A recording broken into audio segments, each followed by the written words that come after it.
promised land. It's in my little hand. It's in the way we love.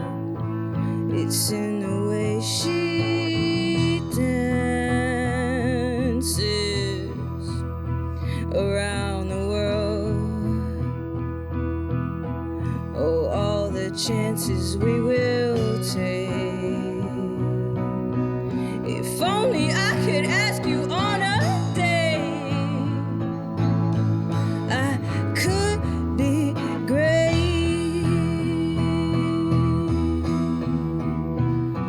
To be loved, oh, to be loved. Maybe I could hesitate. Maybe I could be the great. To be loved, oh, to be loved. Maybe I could hesitate. Maybe I could be the great.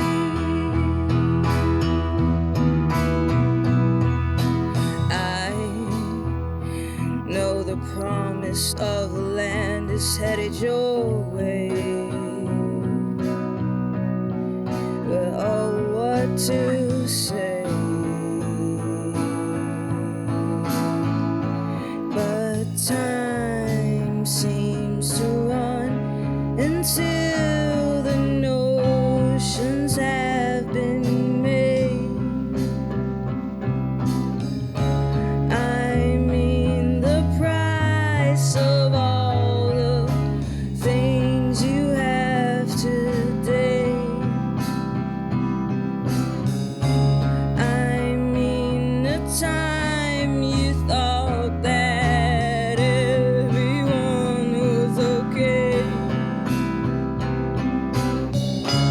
I know the world will always be okay. To be loved, oh, to be loved. Maybe I could hesitate.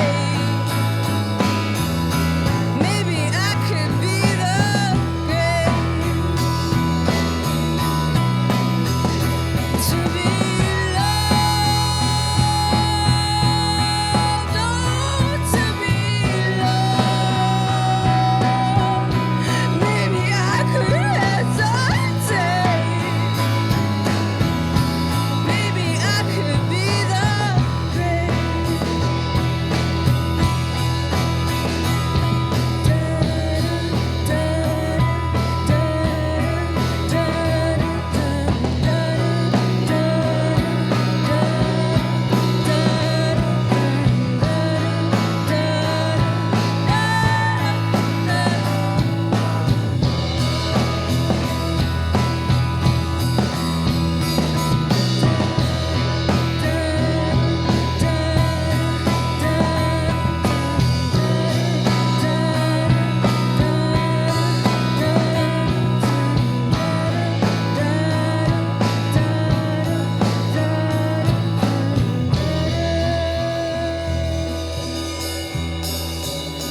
To be loved, oh, to be loved. Maybe I could hesitate. Maybe we could be the great. To be loved, only to be loved. Maybe I could hesitate. Maybe we could be the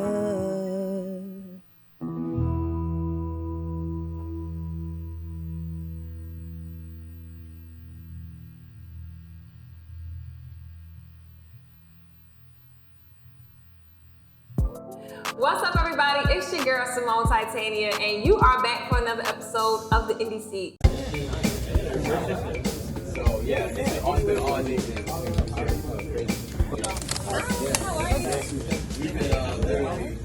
And yes, this is a very special episode of the Indie Seat. We have our Vice President, Quiana Major, in the house. How you doing? I'm doing well. I'm feeling good. Yeah. Yeah. Also, my sister. I forgot to put that. My sister, Quiana Major. So you just performed 2 songs for us on the Mango Session stage. How's that feel? Feels good. You know, it's always a great,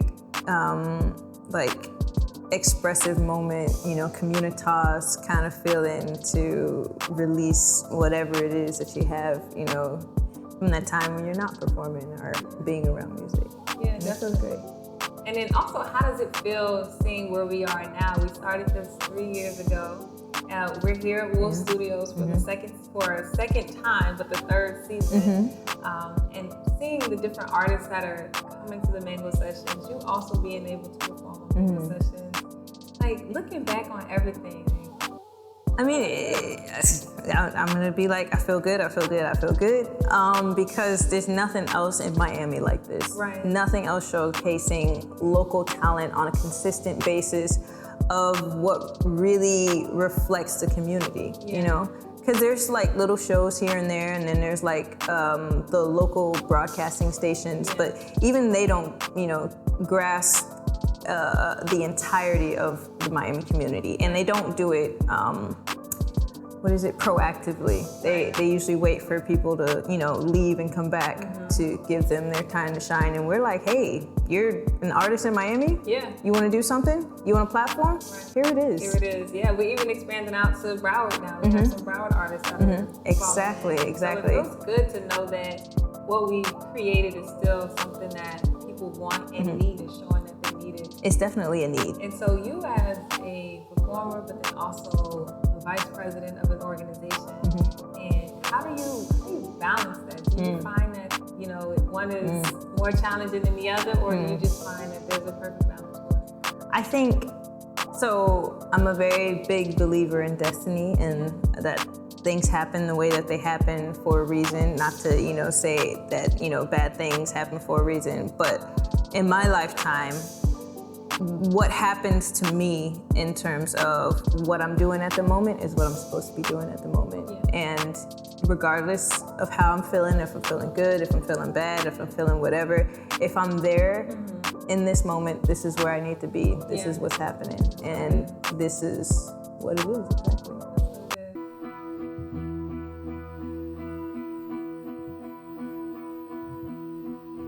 One second along the way, I feel it in my heart. I know I must return to the very start.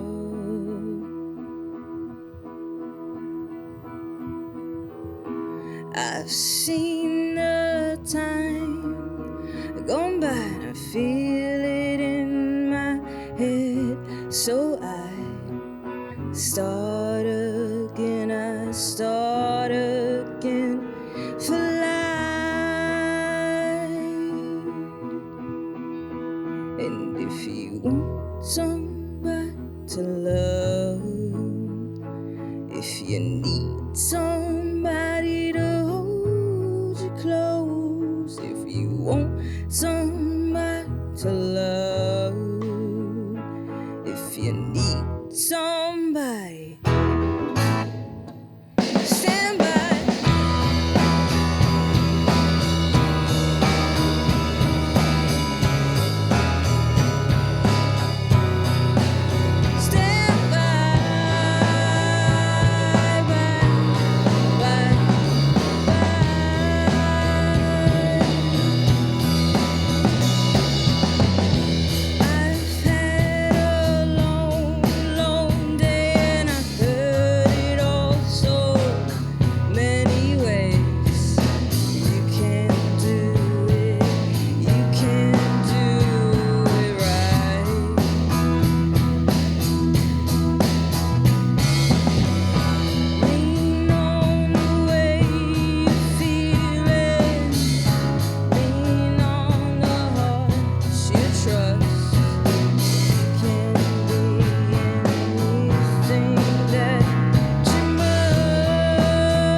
somebody.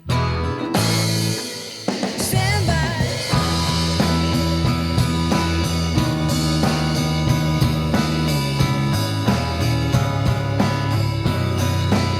Stand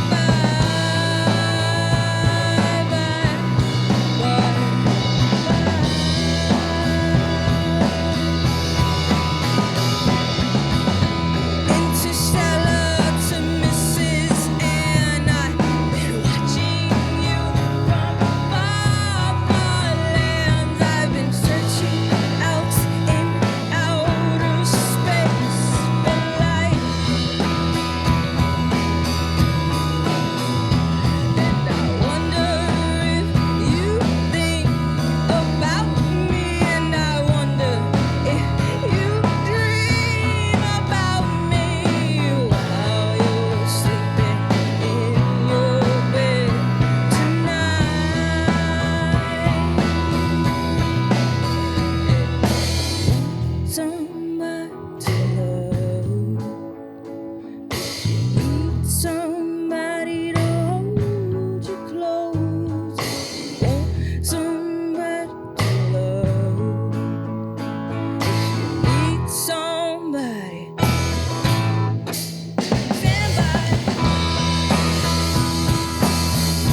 The NDC and Mango Sessions is made possible through the support of the Miami Foundation's community grant. We'd like to thank the Miami Foundation so much for supporting our nonprofit organization, which means that they're actually supporting local music artists as well. So we talked some business. Now let's get back into your music, right? Okay.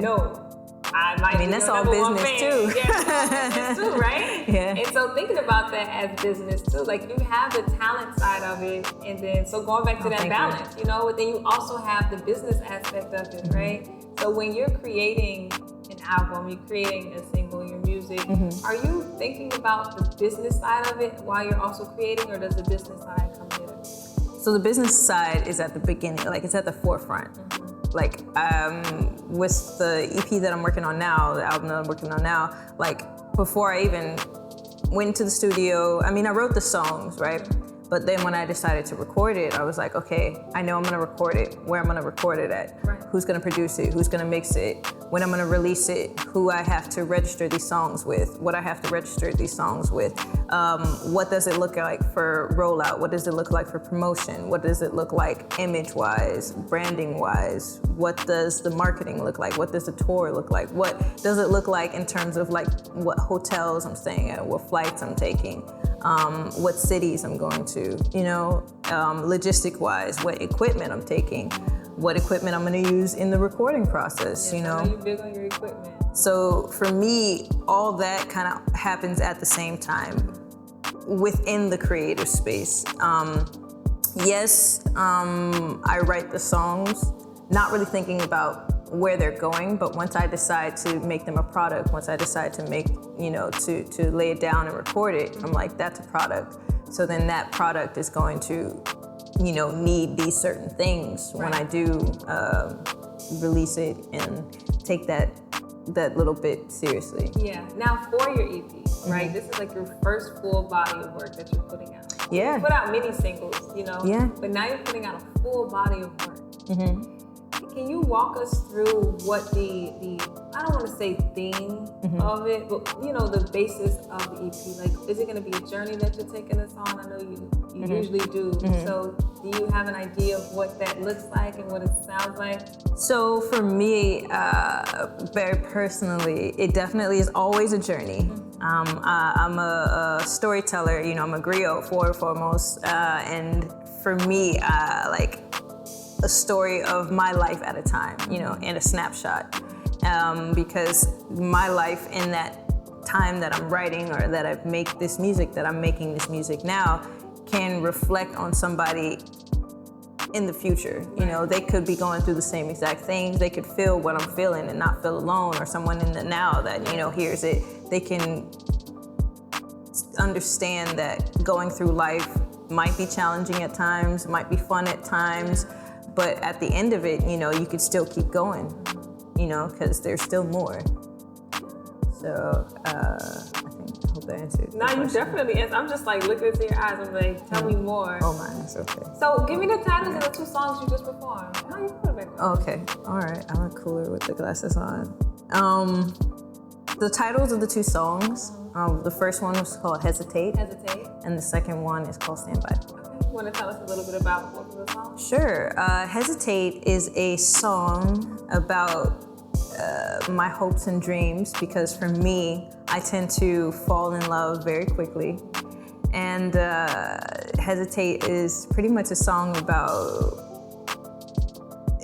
it's a song about love, first and foremost. And it's a song about, if I could, take the time to get to know this person, or from, a friendship point of view, or from a political point of view, or like being what is a plutonic point of view, being around a bunch of people. If you take the time to get to know them, then maybe the relationship could be, better at the end, instead of, jumping and diving into it, even though the song really is about diving into it regardless of hesitation. But the hope is to be able to take a second, take a breath, think about it, think it through, think about what happens at the end, and not just, looking or leaping before you look kind of thing. And then Stand By is also kind of about that, because, what's better to write about than love, in my opinion. Stand By is kind of like the same thing, you know, even though you want all these things and you think you need all these things, sometimes it's good to just wait. Yeah. And both those songs came to me, you know, at different points in my life, in my journey, in my relationship, not in relationships. But they both came to me not consciously. Like I was like in a dream state, and like Really? these songs, you know, yeah, you know, I'm just like I'm laying down and I'm sleeping, and then like something just hits me in the middle of the night, and it's just like, oh, where's my phone at? I gotta find it, and then I mumble, you know, the melody into it or whatever words into it. I actually have the original recordings of those. And so do you revisit it that same night, or do you come back to it? I come back to it, and it's really I like those songs better because usually I write music first, and like I do my technicalities of what musically is going on, and then the melodies follow that, and then the words come later. But when I get the words first, that's even the word. It came to me words and melody at the same time. So when I get the words first, and then the melody, and then the music comes, like I like that process a little better. But sometimes that can be, you know, you can't just sit around waiting for dreams. But, No, you can't. Yeah, but I do like those. And it's beautiful and it feels dreamy. So one thing I've always admired about you is that when you perform, you pull people in. Like, and I've seen you perform many times, and each time I'm just like, because it's, you know what I mean? It's like you really take us in, like with your vocals, with your delivery, with the way you play your music, the way you arrange and compose the musicians behind you. So how much are you thinking about what your performance looks like and feels like? I mean, I'm always thinking about it. I always want to give people the best show, you know, a show that they can walk away with and remember what's going to happen. Because regardless of what's happening to them that day, I want them to know that I gave you everything, I gave you all, and hopefully it impacts your life. But it's a very, very, very funny note, because I always remember the very first time I played at Miami Palmetto Senior High School. And I was walking up those stairs to perform, I think it was for the African Heritage. And I was bawling. I was so nervous. I was like, I need to call somebody. I need to see. I was bawling. I was shaking. I had all the feels. Yeah. And then as soon as I stepped from the stairs on the stage, it was fine. And that's how it goes. Well, sis, it's been really nice sitting down talking to you. Oh, we can't talk more? No, 'cause I think, we go over time. Oh no. I love you so much. I love you too. Love you, love you, love you. And then do me a favor and look into that camera and then say, what's up, Quiana Major? Catch my episode of the NDC. I really like your impression of me right now. What's up? It's Quiana Major. Check out my episode of the Indie Seat on Co-op TV.